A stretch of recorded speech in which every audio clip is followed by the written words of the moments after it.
honesty. Let's look at phishing. That's a bit more fun these days. This is the anti-phishing working group. I don't know, is anyone here from? Sometimes there is. This is the anti-phishing working group. This is new reports of phishing. And I've been tracking it for a while. If you go to their website, you don't get this period of time. I've taken the habit of people who put websites up that have data. I am compiling it over time. Call that what you will. I don't know if it's hostile or I'm violating the DMCA or who knows what, but I'm collecting data that people put up, not for the APWG, but some others might object, but I'm collecting it. This is an example. This is the number of sites and the number of reports. New only. This is not ones where we have seen this one over and over. This is new ones. And what you see there is a couple of interesting things. The rate of growth of the number of sites. Clearly, they are shortening the time in which they use sites that are involved in phishing. Again, where you're supposed to click here, you think you're going there, and you're going somewhere else. It's the somewhere else. How long do the somewhere else's last? On average, it's 4 days. The average lifetime is 4 days. Now, if you've ever worked in an ISP and you've ever worked with a general counsel, a large firm, even if you discover that this is where it is, it will take you probably 4 days to get around to getting a cease and desist delivered to some ISP and have someone of their techs get around to turning off the domain name resolution or whatever it is. So the 4 days is probably a minimum. I doubt it gets much shorter because that is probably the functional minimum of getting something taken off the air. And I would take from this that our opponents on the phishing side probably at this point are sufficiently efficient at getting new sites that they're not worried about this problem. You can report them all you like. They'll just move on to a new one. It's probably not an issue for them. What does the new reports one measure? Well, you'd have to ask the APWG because I'm just reporting their numbers. This is new reports of phishing sites and the actual number of sites involved in those reports. Now, by the way, I will happily share all of the stuff I've got. This gentleman's a numbers guy, and I'll happily share all of this. I'm just calling this in the open source intelligence sense, and yours will show up here shortly. This is the malware that's attached to phishing mail. These days, there's malware attached to phishing mail. This is the number of new variants of data theft malware. New variants, in other words, new things that if you're doing a recognition problem, you're trying to recognize. This is what they report over this interval of time. And as you can see, it's not spectacular, what's 200 or 300, but it is still non-zero, and it is also rising. So that's worth noticing. And if you want to do it cumulatively, you get average of 200 a month, and this is the curve. Cumulative curves sometimes allow you to see trends better than incident curves, and this is the cumulative curve for exactly that, how much new variants of data theft malware is there over time, and it's remarkably linear, actually. I didn't do that. It's just, that's the way it is. All right, yes, I'm a statistician. That means I could have monkeyed any of these numbers. All you have is my word, but no, I didn't. Just, believe me or not, there you are. But this is an average of 200 a month. Now, this is new URLs. Again, APWG numbers, new URLs that nobody's seen before.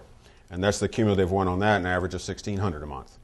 Now, again, this is not staggering, but it probably allows us to make decisions. Let me go back to a point that has no particular place I have to make it, but say something here. A nominal scale is like fish and bicycle. An ordinal scale is like X is better than Y. And we're currently at that stage. There's also ratio and interval scales. Interval scales is the distance between 2 and 3 is the same as distance between 3 and 4, and a ratio scale is 2 is to 4 is 4 is to 8. Okay, just for what it's worth. I think at the moment we can largely measure security stuff ordinal at best, but that's okay for decision making, and ordinal stuff falls out of things like I'm trying to show here. That makes sense? It would be swell if we had interval scales. It would be even sweller if we had ratio scales. We're not there yet. We can count some things that way, but sometimes our problems of counting are so great that I'd still rather treat it like an ordinal scale. All right? What is ordinal about this? Well, it's sort of remarkably linear.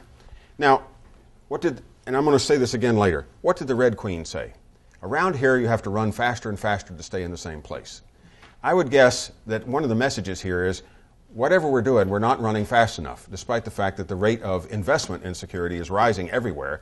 The fact that these curves are rising, we're probably not running fast enough to stay in the same place, which is an issue. Let me keep going here.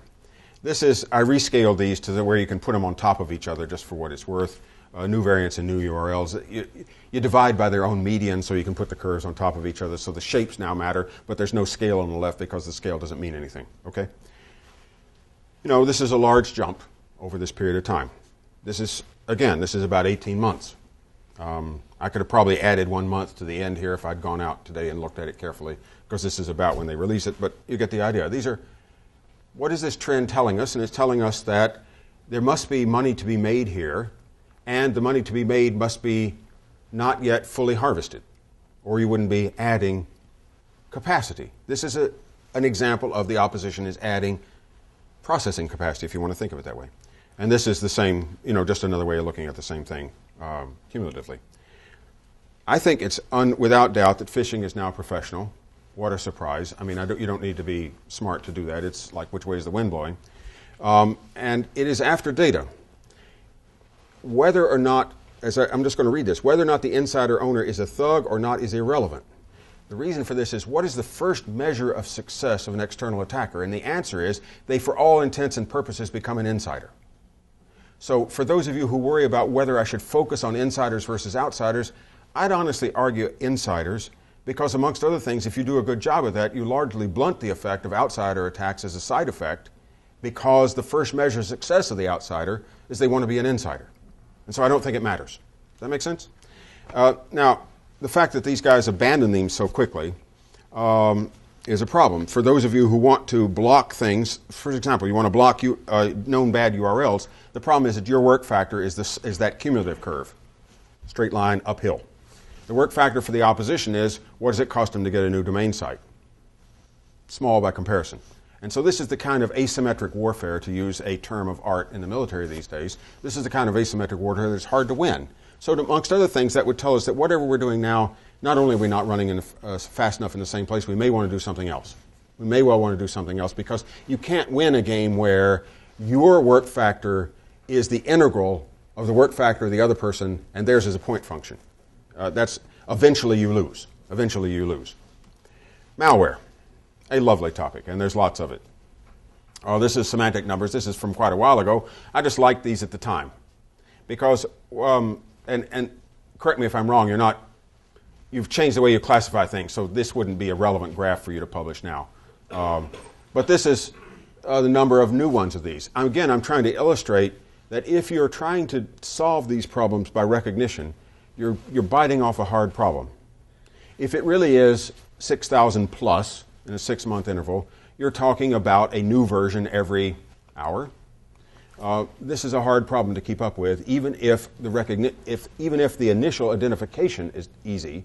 It's hard to get those notices out fast enough. So I'm just using this as an example. This is the number of new variants of these in these intervals, and I'm relying again on public source information. I don't do this collection. It tells me something. It tells me that in future I should expect that it is hard for me to keep up with the opponent's ability to mutate. And I have a couple more curves about that. This is the same one, only cumulative, so it's not interesting. This is almost impossible to do right. This kind of thing is impossible to do right. If the opposition has adopted automation, and I don't think there's any doubt that they have, if the opposition has adopted automation, then to a degree we're going to have either better automation or we're going to have a greater level of effort. Those are our choices. Unless we can, of course, think some way to outthink them, which is difficult because they do this all day, every day, and they're making money off of this, and we're only not losing money, which is a pale comparison to making money. Denial of service. Again, I want to use some older semantic numbers. This is a 2-year interval. I liked the graph, so I took it. And it showed a pretty steep jump here in denial of service attacks. And current numbers, by the way, are higher than would fit on this graph if I was doing that. They're higher than would fit here. Now, you may have thought, DOS attacks are passé, who bothers? And the answer is, well, it's still happening. Maybe it's because it's no longer interesting, but it's still happening, and there's lots of them. To a degree, one could argue that the number of DOS attacks is at least a lower bound measure on how big the bot networks are, because that's the way you would do them. So we could come back to that perhaps in a minute, but this is an interesting picture. Now, this picture was also interesting. This is a botnet inventory, same scale. Now, I can cycle back and forth between here, but botnet inventory taking a big jump in that time period, followed by a big jump in DOS. I would think that you almost can say that there is a relationship here without knowing what it is.